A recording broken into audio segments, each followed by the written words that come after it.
ఉన్నారు. ఇప్పుడు డిఎస్సిని 16,000 చిల్లర పోస్టులు ఇచ్చి అందులో 1,477 పోస్టులు సుమారు ఇంకా కూడా భర్తీ చేయలేదు. ఎందుకు భర్తీ చేయలేదు? ఈ లోపల వైఎస్ఆర్ కాంగ్రెస్ పార్టీ మన యువత విద్యార్థి ఎవరైతే నిరుద్యోగుల తరఫున పోరాటం చేశారో దాంతో ఇంకా కూడా అవకతవకలు బయటపడతాయని చెప్పేసి ఉన్నటువంటి పోస్టులు కూడా భర్తీ చేయకుండా ఉండిపోయారు. స్పోర్ట్స్ కోటా అంటే 421 పోస్టులు ఇచ్చి 371 పోస్టులు ఫిలప్ చేశారు. ఈ 371 పోస్టులు గాను కొన్ని వేల కోట్ల రూపాయల కుంభకోణం జరిగిందని చెప్పి వైఎస్ఆర్ కాంగ్రెస్ పార్టీ మన ప్రియతమ నాయకుడు జగన్మోహన్ రెడ్డి గారు ఏకతాటిపై నిలబడి ఎన్నో కార్యక్రమాలు చేస్తా ఉంటే కూడా మీకు చీమ పుట్టిన మాదిరి కూడా లేదంటే మీరు ఎంత మోసం చేసి ప్రజలని ఎన్ని రోజులు మీరు మోసంతో ప్రజలని ఇలాగే కొనసాగించి అధికారం చేజిక్కించుకుంటారనుకుంటున్నారు. గతంలో ఏమో నిరుద్యోగ వృద్ధి అన్నారు, అది మోసం చేశారు. ఇప్పుడు మళ్ళా నిరుద్యోగ వృద్ధి అన్నారు, ఇప్పుడు మోసం చేశారు. సుమారు 2.5 సంవత్సరాల పైన అంటే కూడా వైఎస్ జగన్మోహన్ రెడ్డి గారి పిలుపు మేరకు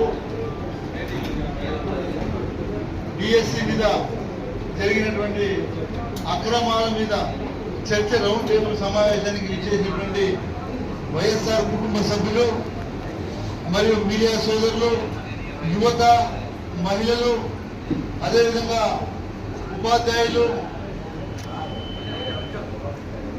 యువత అందరూ కూడా విచ్చేశారు. అందరికీ కూడా పేరు పేరున ధన్యవాదాలు తెలియజేసుకుంటూ, ఏదైతే ఈ మెగా డిఎస్సి అని చెప్పుకున్నటువంటి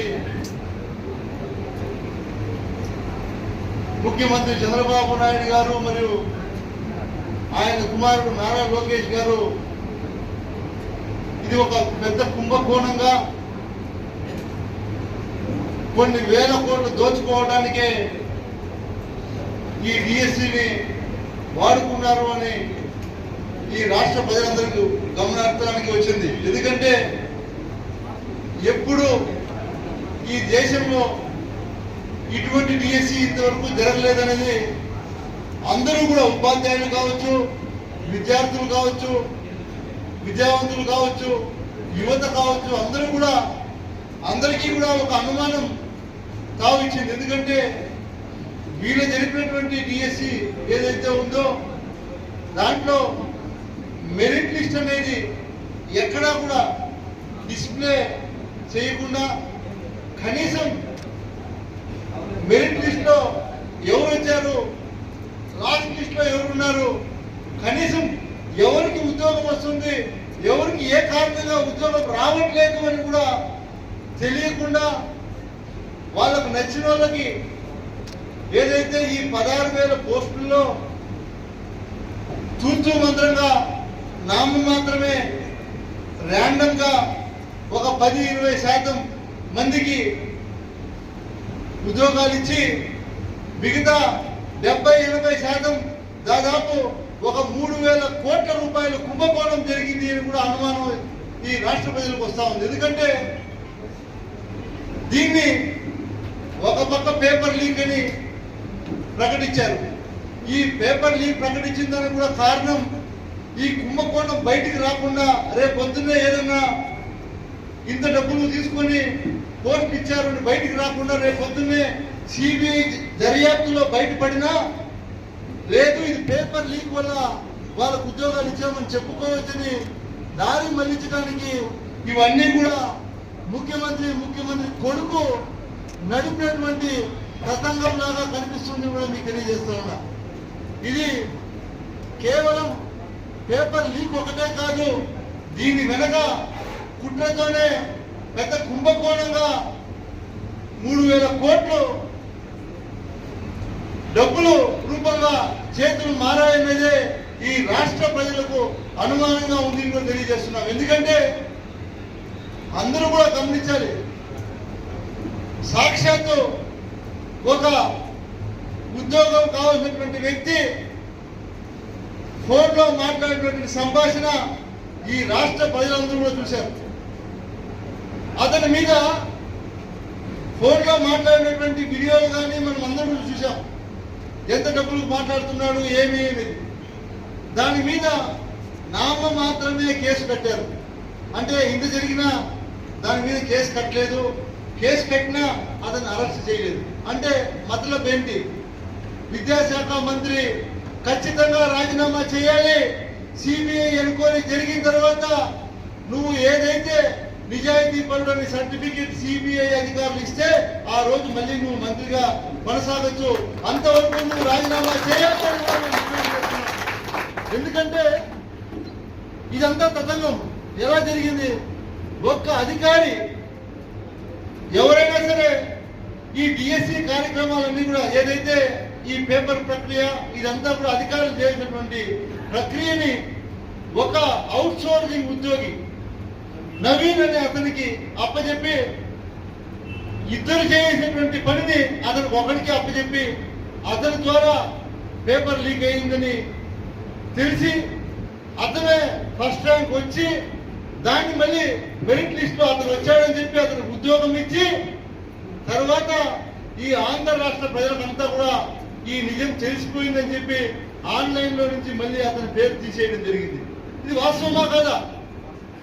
కొంతమంది ఎల్లో మీడియా లబలబలబా నోరు కొట్టుకుంటాయి. ఇవన్నీ కళ్ళు దొబ్బినాయా ఈ ఎల్లో మీడియాకి కూడా అడుగుతా ఉన్నా.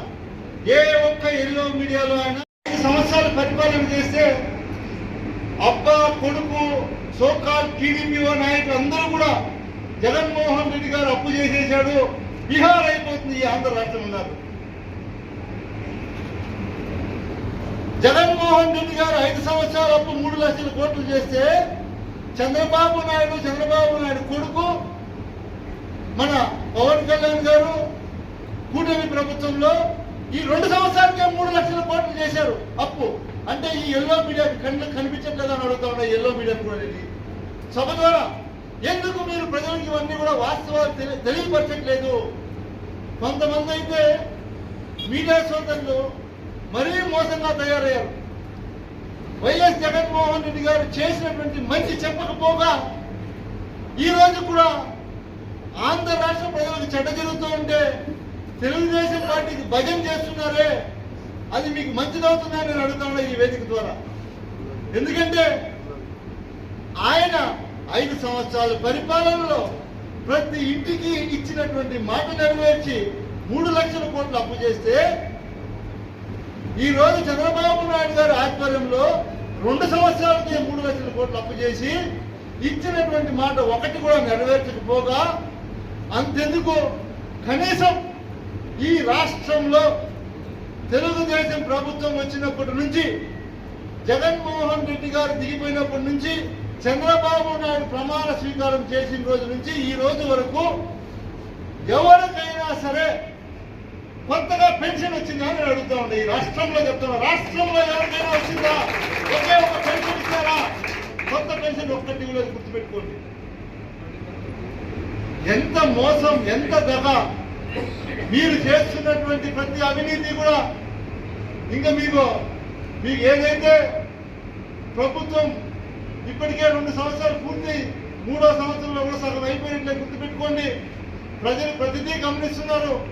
ప్రజలే స్వచ్ఛందంగా రోడ్లోకి వచ్చే పరిస్థితి మీరు తీసుకొస్తున్నారు. ఎందుకంటే లాస్ట్కి ఇప్పుడు ఏం చేస్తున్నారంటే మేమేదైనా మాట్లాడితే వాళ్ళు రాజకీయ లబ్ధి కోసం మాట్లాడతారని మళ్ళీ మా మీద తిరగబడి మాట్లాడుతున్నారు. మేమేదైనా మాట్లాడితే ఎవడో ఒక పనికిరాని మైక్ ఇచ్చి వేరే సబ్జెక్ట్ మాట్లాడేశారు మళ్ళీ మా మీద. మేమేం మాట్లాడుతున్నామో దానికి సమాధానం చెప్పడం, వాడు ఏదో ఒక నోటికి వచ్చింది మాట్లాడేసి పోతా ఉంటాడు. అంటే దొంగ తిరుగులు ఎన్ని రోజులు మీరు చేయగలుగుతారు? ఇది ప్రజలు ప్రతిదీ గమనిస్తున్నారు. ఈరోజు ఖచ్చితంగా మీరు ఇలానే ఉంటే, మీ కుమారుణ్ణి ఇలానే చేస్తే చంద్రబాబు నాయుడు గారు ఖచ్చితంగా ఈ పాపాలన్నిటికీ కూడా దగ్గరలో శిక్ష పడే సమయం వస్తుంది. కాబట్టి మీరు ఏదైనా నిజాలు తేల్చాలంటే ఫస్ట్ మీ కుమారుడిని రాజీనామా చేసి సిబిఐ ఎంక్వైరీ చేసి అప్పుడు ఆ ఎంక్వైరీలో తేలితే ఈయన నిజాయితీ పరుడు అంటే ఆయన్ని మంత్రి స్థానంలో మళ్ళీ కూర్చోబెట్టండి.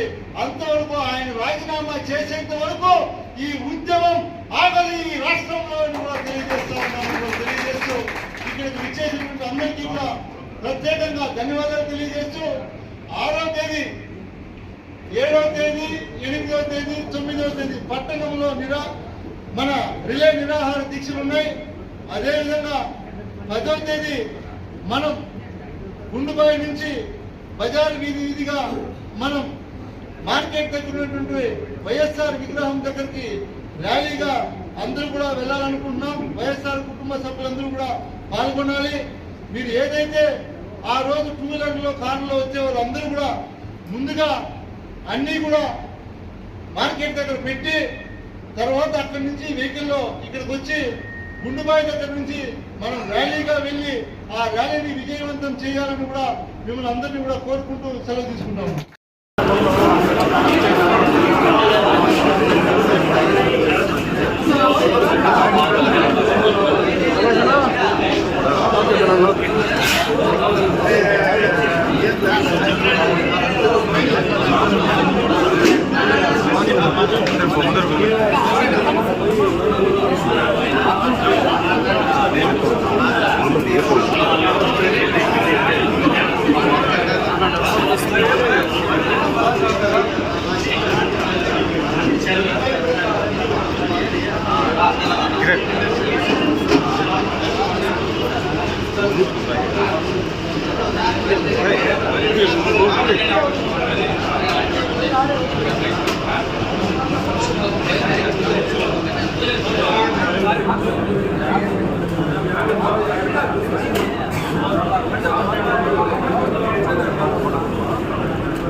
అందరూ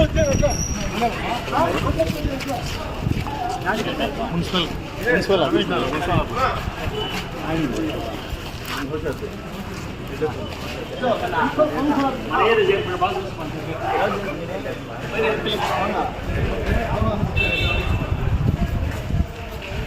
నమస్తే అందరూ.